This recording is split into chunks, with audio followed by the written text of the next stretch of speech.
ಇಂಥದ್ದೊಂದು ವಿಡಿಯೋ ಮಾಡ್ತೀನಿ ಅಂತ ನಾನು ಯಾವತ್ತೂ ಅಂದ್ಕೊಂಡಿರಲಿಲ್ಲ.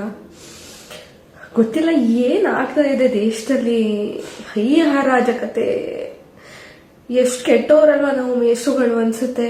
ತಪ್ಪು ಹೇಳ್ಕೊಡ್ತೀವಿ ಪಾಠನ ಸ್ಕೂಲಲ್ಲಿ. ಪ್ರಜಾಪ್ರಭುತ್ವ, ಕ್ವಶನ್ ಮಾಡ್ಬೋದು, ನಮ್ಗೆ ಬೇಕಾಗಿರೋ ಹಕ್ಕುಗಳನ್ನ ಪಡ್ಕೋಬಹುದು ಅಂತ. ನಿಜವಾಗ್ಲೂ ದೇಶ ಹಂಗೆ ನಡೀತಿದ್ಯಾ? ಖಂಡಿತ ಇಲ್ಲ. ಯಕಶ್ಚಿತ್ ಒಂದು ಪದವಿ, ಒಂದು ಪೋಸ್ಟಿಗೋಸ್ಕರ ಒಂದು 10 ಮಕ್ಕಳನ್ನ ಕೊಂದು ಅವ್ರ ರಕ್ತದ ಮೇಲೆ ಸಾಮ್ರಾಜ್ಯ ಕಟ್ಟುವಷ್ಟು ವರ್ಸ್ಟ್ ಸ್ಟೇಟಲ್ಲಿ ಇದ್ದಾರ ನಮ್ಮ ಮಂತ್ರಿಗಳು ಅಂತ ಹೇಳಿ. ತಪ್ಪು ನಮ್ದೆ.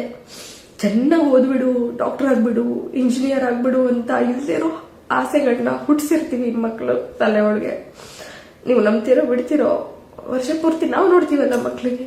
ಇದೊಂದು ವರ್ಷ ಟರ್ನಿಂಗ್ ಪಾಯಿಂಟ್. SLC ಚೆನ್ನಾಗಿ ಸ್ಕೋರ್ ಮಾಡಿಬಿಡು, PUC ಚೆನ್ನಾಗಿ ಸ್ಕೋರ್ ಮಾಡಿಬಿಡು ಅಂತ ಹೇಳಿ ಊಟ ತಿನ್ನಲ್ಲ, ನಿದ್ದೆ ಮಾಡಲ್ಲ, ಸರಿಯಾಗಿ ಆರೋಗ್ಯ ನೋಡ್ಕೊಳ್ಳಲ್ಲ. ಜಸ್ಟ್ ಬಿಕಾಸ್ ಚೆನ್ನಾಗಿ ಸ್ಕೋರ್ ಮಾಡ್ಬೇಕು, ನಾನು ಒಂದು ಒಳ್ಳೆ ಮೆಡಿಕಲ್ ಸೀಟೋ ಇಂಜಿನಿಯರಿಂಗ್ ಸೀಟೋ ತಗೋಬೇಕು ಅಂತ ಹೇಳಿ. ಏನು ಆಫ್ಟರ್ ಆಲ್ ಕೇಳ್ತಾ ಇರೋದಿಲ್ಲ. ಆದ್ರೂ ಏನು, ನೀವು ಮಾಡಿರೋ ಅನ್ಯಾಯಗಳಿಗೆ ಅಕೌಂಟಬಿಲಿಟಿ ತಗೊಳ್ಳಿ, ನೀವು ಮಾಡಿರೋ ಅನ್ಯಾಯಗಳಿಗೆ ಸರಿಯಾದ ಪರಿಹಾರ ಕೊಡಿ. ಎಷ್ಟು ಜನ ಸೂಸೈಡ್ ಮಾಡ್ಕೊಂಡು ಸತ್ರು ಮಕ್ಕಳು.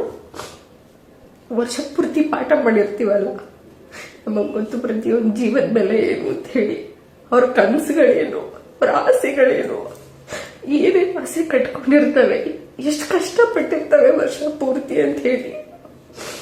ನಿಜವಾಗ್ಲೂ ಇದಕ್ಕೆ ಯಾರ್ಯಾರು ಅಕೌಂಟೇಬಲ್ಲೋ, ನಿಮ್ಗೆ ಹೊಟ್ಟೆ ತಣ್ಣಗಿರ್ಲಿ, ನಿಮ್ಗೆ ಒಳ್ಳೆ ಸಾವುಗಳಂತೂ ಬರಲ್ಲ.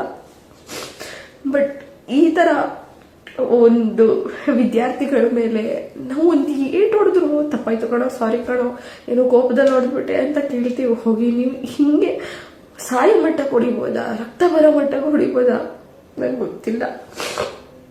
ಅದನ್ನ ನೋಡ್ತಾ ಇರೋ ತಂದೆ ತಾಯಿಗಳ ಶಾಪ ನಿಮ್ಮನ್ನು ಬಿಡುತ್ತಾ ಗೊತ್ತಿಲ್ಲ.